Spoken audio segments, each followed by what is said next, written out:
Москвада уулун сабаган кыргызстандык ата эркинен ажыратылды. Москванын Кунцевск райондук соту өз уулун сабаган кыргызстандык Эмилбек Жунусовду 3,5 жылга жалпы режимдеги колонияга кести. Бул тууралуу РИА Новости жазды. Апрель айында интернетке эркек киши кичинекей баланы уруп жаткан видео тарап, коомчулукта нааразычылыктар жараткан. Кийин Ички иштер министрлиги ал жаран Жалал Абад облусунун Ала Бука районунун тургуну экенин аныктаган.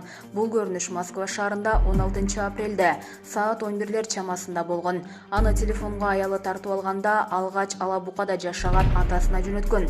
Ал киши туугандарына жиберип, андан кийин коомчулукка жайылып кеткен. Спутник Кыргызстан баласын урган киши менен байланышып, анын пикирин уккан.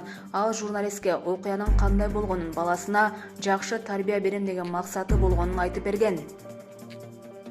Жаран кыйноо жана өспүрүмдү тарбиялоодо милдеттерин аткарбоо боюнча беренелери менен күнөөлүү деп табылды. Кунцевск райондук сотунун чечими менен Эмилбек Жунусов 3,5 жылга эркинен ажыратылды деп айтылат маалыматта. ЖМКлар Жунусов сотто күнөөсүн моюндап, судья менен уулунан кечирим сураганын жазган. Булак Спутник KG. Садыр Жапаров Бакиевтер менен байланышын төгүндөдү. Садыр Жапаров Талас шаарында эл менен жолугушуу учурунда суроолорго жооп берип жатып, мурдагы президент Курманбек Бакиевдин тарапташтары менен байланышы жок экенин билдирди. Чогулгандар Жапаровго кат түрүндө суроолорду узатышкан. Алардын биринде сиз убагында Курманбек Бакиевдин алдында иштегенсиз.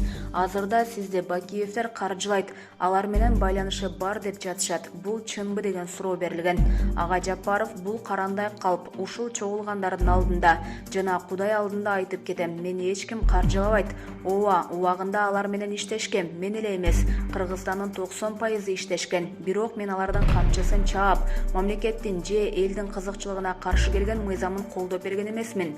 Мыйзам чегинде өзүмдүн милдетимди аткарганмын деп Бакиевдин тушунда комиссар болуп иштегенин, эч кандай тергөө иштерге катышууга ыйгарым укугу болбогонун кошумчалады. Булак Азаттык. Президенттик шайлоодо жеңилген талапкерге 1 миллион сому бир шарт менен кайтарылат. Президенттик шайлоого катышкан талапкерлер шайлоочулардын 1%дан жогорку добушун алса гана БШКга төккөн миллион сомдук күрөөсү кайтарылып берилет. Бул туурасында Борбордук шайлоо комиссиясынын төрайымынын орун басары Абдыжапар Бекматов билдирди. Анын айтымында президенттикке өтпөй калган талапкер эгер шайлоого катышкандардын 1%дан кем эмес добушуна ээ болсо, 7 күнүн аралыгында күрөөсүн алуу үчүн БШКга кайрыла алат. Ошондой эле ал шайлоо фонуна түшкөн каражат жана анын сарпталышы тууралуу отчет бериши шарт.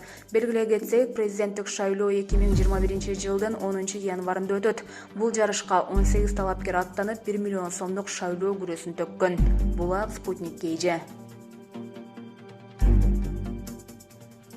ID картага улуту графасы кошулат. Кыргызстандын жаранынын идентификациялык паспортуна улутуна тиешелүү графа кошулат. Бул тууралуу өкмөттүн маалымат кызматы билдирди.